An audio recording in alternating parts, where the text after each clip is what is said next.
로마 서관문 8장 성령께서 주시는 생명. 그러므로 이제 그리스도 예수님 안에 있는 이들은 단죄를 받을 일이 없습니다. 그리스도 예수님 안에서 생명을 주시는 성령의 법이 그대를 죄와 죽음의 법에서 해방시켜 주었기 때문입니다. 율법이 육으로 말미암아 나약해져 이룰 수 없던 것을 하느님께서 이루셨습니다.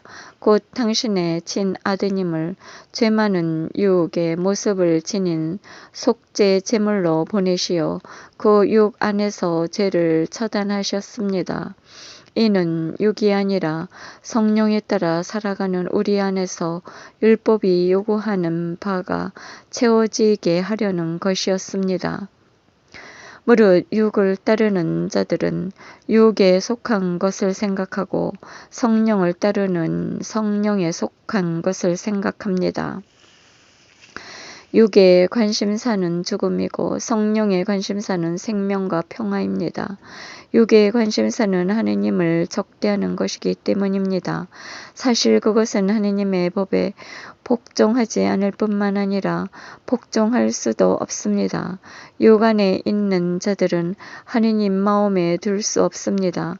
그러나 하느님 영이 여러분 안에 사시기만 하면 여러분은 육 안에 있지 않고 성령 안에 있게 됩니다. 누구든지 그리스도의 영을 모시고 있지 않으면 그는 그리스도께 속한 사람이 아닙니다. 그러나 그리스도께서 여러분 안에 계시면 몸은 비록 죄 때문에 죽은 것이 되지만 의로움 때문에 성령께서 여러분의 생명이 되어 주십니다. 예수님을 죽은 이들 가운데에서 일으키신 분의 영예에서 여러분 안에 사시면 그리스도를 죽은 이들 가운데에서 일으키신 분께서 여러분 안에 사시는 당신의 영을 통하여 여러분의 죽을 몸도 다시 살리실 것입니다. 그러므로 형제 여러분, 우리는 육에 따라 살도록 유혹의 빚을 진 사람이 아닙니다. 여러분이 육에 따라 살면 죽을 것입니다. 그러나 성령의 힘으로 몸의 행실을 죽이면 살 것입니다. 하느님의 영의 인도를 받는 이들은 모두 하느님의 자녀입니다.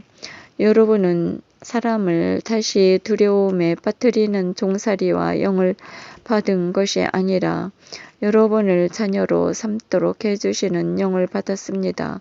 이 성령의 힘으로 우리가 아빠, 아버지 하고 외치는 것입니다. 그리고 이 성령께서 몸소 우리가 하느님의 자녀임을 우리의 영에게 증언해 주십니다.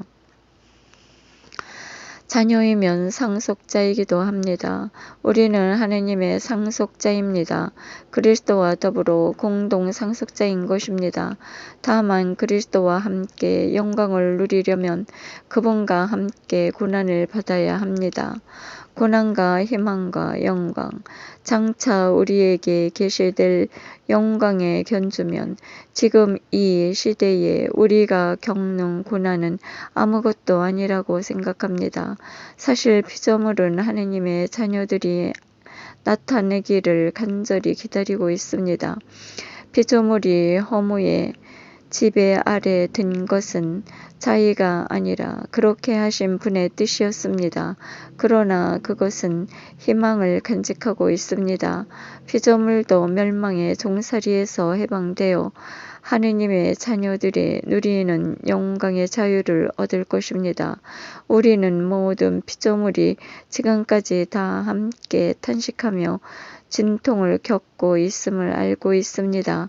그러나 피조물만이 아니라 성령은 첫 선물로 받은 우리 자신도 하느님의 자녀가 되기를, 우리의 몸이 속량되기를 기다리며 속으로 탄식하고 있습니다.